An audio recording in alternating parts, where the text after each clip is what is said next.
എല്ലാവർക്കും സ്വാഗതം. ഈ റിവ്യൂ ഇഷ്ടപ്പെടുവാണെങ്കിൽ ഒന്ന് ലൈക്ക് ചെയ്തും സബ്സ്ക്രൈബ് ചെയ്തും സപ്പോർട്ട് ചെയ്യണേ. അപ്പോൾ ആദർശിനോട് സേവ്യർ കാര്യങ്ങളെല്ലാം പറഞ്ഞു കഴിയുമ്പോൾ ആദർശ് പറയുന്നുണ്ട്, ആദർശിൻ്റെ ഫോണും ഹാക്ക് ചെയ്യാനുള്ള ചാൻസ് ഉണ്ട് എന്ന് പറയുമ്പോഴാണ് ആദർശ് പറയുന്നുണ്ട്, പ്രധാനപ്പെട്ട കോളുകളെല്ലാം ആദർശ് വിളിക്കുന്നത് സ്റ്റാഫിൻ്റെ ഏതെങ്കിലും ഫോൺ മേടിച്ചിട്ടാണ്. അങ്ങനെയുള്ള കാര്യങ്ങൾക്കൊന്നും ആദർശിൻ്റെ ഫോൺ വിളിക്കാറില്ല. സാധാരണ കോളുകൾ മാത്രമേ ആദർശിൻ്റെ നമ്പർ ഉപയോഗിച്ച് വിളിക്കാറുള്ളൂ എന്ന് പറയുമ്പോൾ അതാണ് നല്ലത് എന്ന് പറയുന്നുണ്ട്. അതുപോലെ സേവ്യറിനോട് പറയുന്നുണ്ട്, എന്ത് വില കൊടുത്തും ആ എക്സ് എന്ന് പറഞ്ഞ ആൾ ആരാണ് എന്ന് കണ്ടുപിടിക്കണം. അതിന് എന്ത് പ്രതിഫലം വേണമെങ്കിലും ഞാൻ തന്നോളാം എന്ന് പറയുന്നുണ്ട്. അതുപോലെ ഈ ഒരു കാര്യം വിജയിക്കുവാണെങ്കിൽ നല്ലൊരു ഗിഫ്റ്റും തരും എന്നൊക്കെ പറയുമ്പോൾ സേവ്യർ പറയുന്നുണ്ട്, അതിൻ്റെ ആവശ്യമൊന്നുമില്ല, കിരൺ സാറാണ് ഞങ്ങളുടെ എല്ലാ കാര്യവും നോക്കാറുള്ളത്. പുതിയ വീടൊക്കെ പണിതു, അതിൻ്റെ കൺസ്ട്രക്ഷനും എല്ലാം ചെയ്തത് കിരണ. അതിന് പ്രത്യേകിച്ച് പ്രോഫിറ്റ് ഒന്നും എടുക്കാണ്ട് പണിത് കൊടുക്കുകയൊക്കെ ചെയ്തത്. അതുകൊണ്ട് എനിക്ക് അങ്ങനെ ഗിഫ്റ്റൊന്നും വേണ്ട. കിരൺ സാർ ഒരു കാര്യം പറഞ്ഞിട്ടുണ്ടെങ്കിൽ ഞാൻ നല്ല രീതിയിൽ അത് ചെയ്യും, അതെൻ്റെ ഒരു ഉത്തരവാദിത്വമാണ് എന്ന് പറയും. പിന്നെ പറയുന്നുണ്ട്, വേണമെങ്കിൽ ഇനി ഞാൻ മൂർത്തി ജ്വല്ലറിയിൽ വന്ന വല്ല ആഭരണങ്ങളൊക്കെ എടുക്കുവാണെങ്കിൽ അതിൻ്റെ പണിക്കൂലി ഒന്ന് ഒഴിവാക്കി തന്നാൽ മതി എന്ന് പറയുമ്പം ആദർശ് പറയുന്നുണ്ട്, പണിക്കൂലിയല്ല, അതിൻ്റെ പകുതി പൈസ തന്നെ ഞങ്ങൾ ഒഴിവാക്കി തരുമെന്നൊക്കെ പറയും. അത് കഴിഞ്ഞ് സേവ്യറിൻ്റെ സമയം കളയേണ്ട, ചെയ്യാനുള്ള വർക്കൊക്കെ എന്ന് പറഞ്ഞിട്ട് ആദർശ് അവിടുന്ന് പോരുവാണ്. പിന്നീട് ചന്തുമോളെയാണ് കാണിക്കുന്നത്. ചന്തുമോള വൈകിട്ട് ഉറങ്ങാതെ ഇരിക്കുവാണ്, നയനെ വിളിക്കുന്നതും പ്രതീക്ഷിച്ച്. ഇങ്ങോട്ട് വിളിക്കാത്തതുകൊണ്ട് അങ്ങോട്ട് വിളിക്കുന്നു.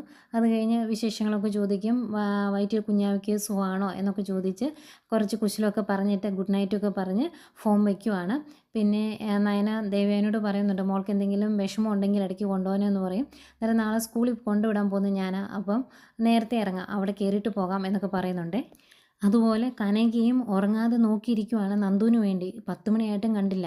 ഒരു 9 മണിയൊക്കെ ആകുമ്പോൾ വരാമെന്ന് പറഞ്ഞ ആളാണ്. 10-10:30 വരാത്തതിൻ്റെ ദേഷ്യത്തിലിരിക്കുമ്പോഴാണ് നന്ദു അങ്ങോട്ട് കയറി വരുന്നത്. അന്നേരം ചോദിക്കുന്നുണ്ട്, എന്താടി താമസിച്ചത് എന്ന്. അന്നേരം ഇറങ്ങാൻ തുടങ്ങിയപ്പം ഒരു കേസ് വന്നു, അത് ഡീൽ ചെയ്യുന്നത് അതുകൊണ്ടാണ് താമസിച്ചത് എന്നൊക്കെ പറയുമ്പം എന്നത്തെയും പോലെ കനകയ്ക്ക് സംശയം, ഇനി വേറെ ആരുടെയും കൂടെ എങ്കിലും പോയായിരുന്നോ, അനിയനെയാണ് ഉദ്ദേശിച്ചത്, അനിയുടെ കൂടെ പോയി ഫുഡ് കഴിച്ചിട്ടാണോ നീ വരുന്നത് എന്നൊക്കെ ചോദിക്കുമ്പോൾ എന്താ അമ്മ ഈ പറയുന്നത്, ഞാൻ അങ്ങനെയൊന്നും ചെയ്തില്ല എന്ന് പറയുന്നുണ്ട്.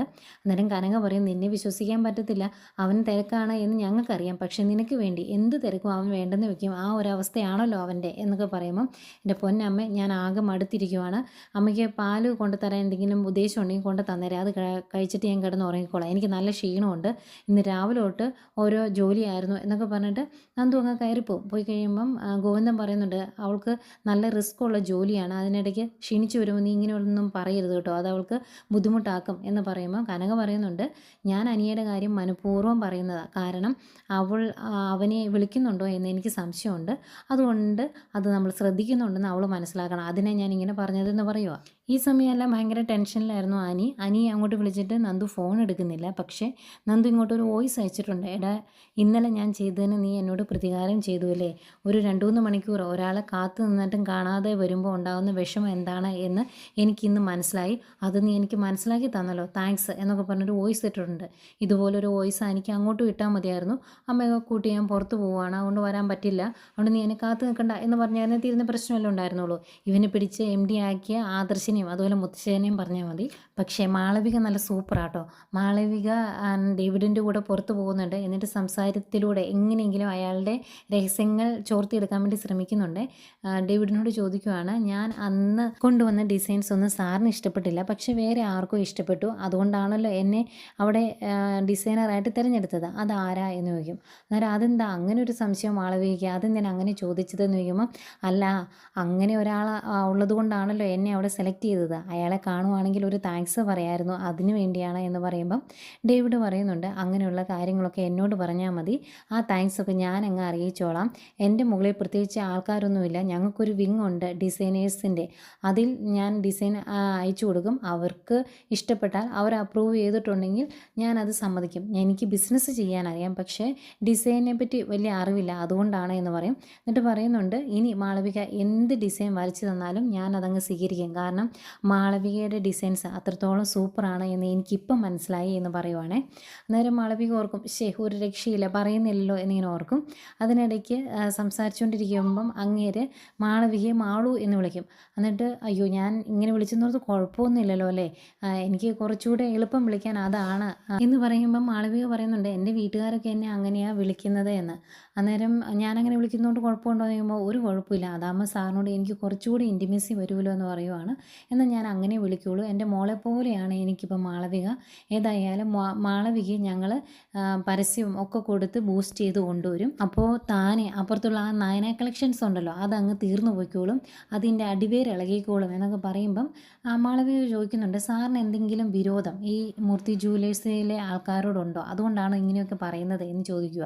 അന്നേരം അങ്ങനെ പറയും, എനിക്ക് അങ്ങനെ വിരോധമൊന്നുമില്ല, ഞങ്ങളുടെ മുകളിൽ നിൽക്കുന്ന ഒരു ജ്വല്ലറി അവരല്ലേ, അപ്പോൾ അവരെ 2ാം സ്ഥാനത്തേക്കും 3ാം സ്ഥാനത്തേക്കും ഒക്കെ പറഞ്ഞു വിടാൻ ഞങ്ങൾക്കൊരു ഉത്സാഹം തോന്നും, അങ്ങനെ ചെയ്യുമ്പോഴാണല്ലോ അതൊരു ബിസിനസ് ആകുന്നത് എന്നൊക്കെ പറയുന്നു. അപ്പോഴും കിട്ടുന്നില്ല അവിടെ നിന്നൊന്നും. എങ്കിലും എങ്ങനെയെങ്കിലുമൊക്കെ ഒന്ന് ചോർത്തിയെടുക്കണം എന്നുള്ളൊരു തീരുമാനത്തിലാണ് മാളവിക. പിന്നീട് നാഗേന്ദ്രനെ കാണിക്കുന്നുണ്ട്. നാഗേന്ദ്രൻ ഈ വിവരങ്ങളെല്ലാം അറിഞ്ഞു കഴിയുമ്പം പറയുന്നുണ്ട് കേട്ടോ, മാളവിക കളക്ഷൻസ് ഇനി നമ്മുടെ ബ്രാൻഡായിട്ട് വളർന്നു വരും എന്ന്. അതുപോലെ അടുത്ത 1-ാം തീയതി അവരുടെ പുതിയ ബ്രാഞ്ച് ഉദ്ഘാടനം ചെയ്യുവാണ്. അവിടെ മാനേജറായിട്ട് ചാർജ് എടുക്കാൻ പോകുന്നത് അഭിയാണ് എന്ന് പറയും. എന്നിട്ട് അവന് നല്ലൊരു സ്വീകരണം കൊടുക്കണം എന്ന് പറയുമ്പം അവന്തിക ചോദിക്കുന്നുണ്ട്, അങ്ങനെ ചെയ്തിട്ടുണ്ടെങ്കിൽ എല്ലാവർക്കും സംശയം തോന്നില്ലേ എന്ന്. അന്നേരം അങ്ങേര് പറയും, അങ്ങനെ സംശയമൊന്നും തോന്നില്ല, അങ്ങ് മൂർത്തി ജുവലേഴ്സിൻ്റെ പാളയത്തിൽ നിന്നാണ് ഒരാൾ നമ്മുടെ അടുത്ത് വന്ന് ജോയിൻ ചെയ്യുന്നത്, അത് നമ്മളൊന്ന് ആഘോഷിക്കുന്നു എന്ന് മാത്രം പറഞ്ഞാൽ മതി, ആർക്കും സംശയം തോന്നില്ല എന്ന് പറയും. അന്നേരം അവന്തിക പറയുന്നുണ്ട്, അവന് അവിടെ ജോലി കിട്ടിയത് അവിടെ ഒരാളുടെ പ്രയത്നം കൊണ്ടാണെന്ന് പറഞ്ഞ് അഹങ്കരിച്ച് നടക്കുന്നുണ്ട് ആ നവ്യ എന്ന് പറയുമ്പം നാഗേന്ദ്രൻ പറയുന്നുണ്ട്, ഇതിൻ്റെ പേരിൽ അവൾ കുറച്ച് അഹങ്കരിച്ചോട്ടെ, അവളെ പിന്നീട് നമുക്ക് തൂത്തെറിയാനുള്ളതാണല്ലോ, എൻ്റെ മകന് ഇഷ്ടമില്ലാത്ത അവളെ ഞാൻ അവൻ്റെ ജീവിതത്തിൽ നിന്ന് തൂത്തെറിഞ്ഞിരിക്കും എന്നൊക്കെ പറയുന്നുണ്ട്. ഏതായാലും ഭയങ്കര ആത്മവിശ്വാസത്തിലാണ് അങ്ങേര്. ഈ പ്രാവശ്യത്തെ വിഷു അങ്ങേര് തൂക്കും എന്ന് തന്നെ അങ്ങേര് പറയുന്നു. അന്നേരം ഡേവിഡ് ചോദിക്കുന്നുണ്ട്, അബി ഇവിടെ വന്ന് ജോലി ചെയ്യുമ്പം വേറെ പ്രശ്നങ്ങൾ ഉണ്ടാകില്ലേ എന്ന്. അന്നേരം അവന്തിക പറയുന്നുണ്ട്, ഉണ്ടാകും, അങ്ങനെ ഉണ്ടാകണമല്ലോ, എങ്കിലേ അവിടെ വലിയ ന്യായം പറയുന്ന മൂർത്തി മുത്തശ്ശനും അതുപോലെ അദ്ദേഹത്തിൻ്റെ മക്കൾക്കും ഒക്കെ ഒരു തിരിച്ചടി ആകുകയുള്ളൂ എന്നാണ് അവന്തിക പറയുന്നത്. പിന്നീട് നവ്യയെ കാണിക്കുന്നുണ്ട്. നവ്യ അഭിയോട് ഈ കാര്യം പറയുമ്പം അഭി പറയുക, എങ്ങനെ ഞാൻ ഈ കാര്യം ഇവിടെ അവതരിപ്പിക്കും, ഇവിടെ ആകെ പ്രശ്നമാകും എന്നൊക്കെ പറയുമ്പം നവ്യ പറയുന്നുണ്ട്, പ്രശ്നമായിക്കോട്ടെ, നീ അതൊന്നും കാര്യമാക്കേണ്ട കാര്യമില്ല, പിന്നെ നിൻ്റെ മുത്തശ്ശൻ ചെറുതായിട്ട് ന്യായത്തിൻ്റെ ഭാഗത്താണ് നിൽക്കുന്നത് എന്ന് എനിക്കിപ്പോൾ തോന്നി തുടങ്ങിയിട്ടുണ്ട്, ആ ഒരു സമയം ആയതുകൊണ്ട് തന്നെ നിൻ്റെ മുത്തശ്ശൻ ഇതിനെ ഒന്നും എതിർക്കും എന്ന് എനിക്ക് തോന്നുന്നില്ല, അദ്ദേഹത്തിന് കാര്യങ്ങളൊക്കെ മനസ്സിലാകും എന്നാണ് എൻ്റെ വിശ്വാസം. ഇനിയിപ്പോൾ അങ്ങനെ അല്ലെങ്കിൽ തന്നെ നമുക്കൊരു കുഴപ്പമില്ല, ഇവിടുന്ന് ഇറക്കി വിടുവാണെങ്കിൽ നമ്മളെ ഇറങ്ങിപ്പോകും, അത്രയേ ഉള്ളൂ എന്നൊക്കെ പറയുക. എന്നിട്ട് അഭി പിന്നെയും എനിക്ക് നല്ല ടെൻഷനുണ്ട് എന്ന് പറയുമ്പം നവ്യ പറയുന്നുണ്ട്, അങ്ങനെയാണെങ്കിൽ അവരൊരു കാര്യം ചെയ്യട്ടെ, ഇവിടുത്തെ ഏതെങ്കിലും ബ്രാഞ്ച് നിന്നെ ഏൽപ്പിക്കട്ടെ, അതവർ ചെയ്യുമല്ലോ, ഒരു ജോലിയില്ലാതെ നീ എങ്ങനെ ഇനി ജീവിക്കുന്നത് എന്ന് ചോദിക്കുമ്പം അഭി പറയുന്നുണ്ട്, ജോലിയില്ലെന്നേ ഉള്ളൂ, പക്ഷേ വരുമാനം നിലച്ചിട്ടില്ല, എല്ലാ മാസവും ഒരു എമൗണ്ട് എൻ്റെ അക്കൗണ്ടിൽ വരുന്നുണ്ട് മൂർത്തി ജുവലേഴ്സിലെ ട്രസ്റ്റിൻ്റെ ഭാഗമായിട്ട്, അതുകൊണ്ട് അതും എനിക്ക് പറയാൻ പറ്റില്ല എന്ന് പറയുമ്പോൾ നവ്യ പറയുന്നുണ്ട്, എടാ അതുകൊണ്ട് ജീവിക്കാൻ നിനക്ക് നാണം ആവുകയില്ലേ, നിനക്ക് സ്വന്തം കാലിൽ നിൽക്കണമെന്നില്ലേ, അതുകൊണ്ട് ഇങ്ങനെയുള്ള കാര്യങ്ങളൊന്നും പറഞ്ഞ് അവർ തടയാൻ വന്നിട്ടുണ്ടെങ്കിൽ നീ അവിടെ ഓച്ചാനിച്ച് നിൽക്കരുത്, നീ നിൻ്റെ അഭിപ്രായം പറഞ്ഞേക്കണം എന്നൊക്കെ പറയുവാണ്. നവ്യയ്ക്ക് പേടിയൊന്നുമില്ല, നവ്യ വിളിച്ച് പറയും എന്ന് പറഞ്ഞിട്ടുണ്ട്. ഇപ്പം തന്നെ പറയണമെന്ന് ചോദിക്കുമ്പോൾ വേണ്ട, ഇപ്പം പറയണ്ട, പയ്യെ പറഞ്ഞാൽ മതി എന്ന് വിലക്കുന്നുണ്ട്. പിന്നെ കാണിക്കുന്നത് അനിയാണെങ്കിൽ നന്ദുവിനെ കാണാൻ വേണ്ടി പോലീസ് സ്റ്റേഷനിൽ ചെന്നു. ആ വിവരം പോയി ASI പറയുമ്പം നന്ദു പറയും, അനി ഇങ്ങോട്ട് കടത്തി വിടണ്ട, അതിൻ്റെ ആവശ്യമില്ല എന്നിങ്ങനെ പറയുക. അന്നേരം അങ്ങേര് പറയുന്നുണ്ട്, ഞാൻ പോയി പറഞ്ഞാൽ കേൾക്കുമോ എന്നറിയത്തില്ല, ആ സാറിൻ്റെ സ്വഭാവം അറിയാലോ, എന്തെങ്കിലും തീരുമാനിച്ചിട്ടുണ്ടെങ്കിൽ അത് നടപ്പിലാക്കിയിട്ടേ ഇവിടുന്ന് പോകുള്ളൂ, പിന്നെ മൂർത്തി ജ്വല്ലറിയിലെ പയ്യനായതുകൊണ്ട് ഞങ്ങൾക്ക് കൈവയ്ക്കാനും പറ്റില്ലല്ലോ എന്നൊക്കെ പറയുമ്പം നന്ദു പറയുന്നുണ്ട്, നിങ്ങൾ കൈവയ്ക്കുമൊന്നും വേണ്ട, ഇങ്ങോട്ട് കടത്തി വിടാതിരുന്നാൽ മതി എന്ന്.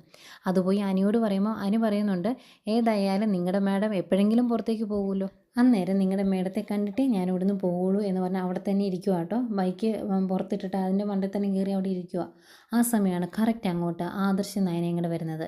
ഇവരെ കാണുന്നത് അവരെ അനിയെ കാണാതിരിക്കാൻ അവിടെ കിടക്കുന്ന ഒരു ജീപ്പിൻ്റെ പുറകിലേക്ക് അനി മാറി നിൽക്കും, അവരെ അകത്തേക്ക് കയറി പോകാൻ തുടങ്ങുന്നു. ഇത്രയും കാണിച്ചുകൊണ്ടാണ് ഇന്നത്തെ എപ്പിസോഡ് അവസാനിക്കുന്നത്.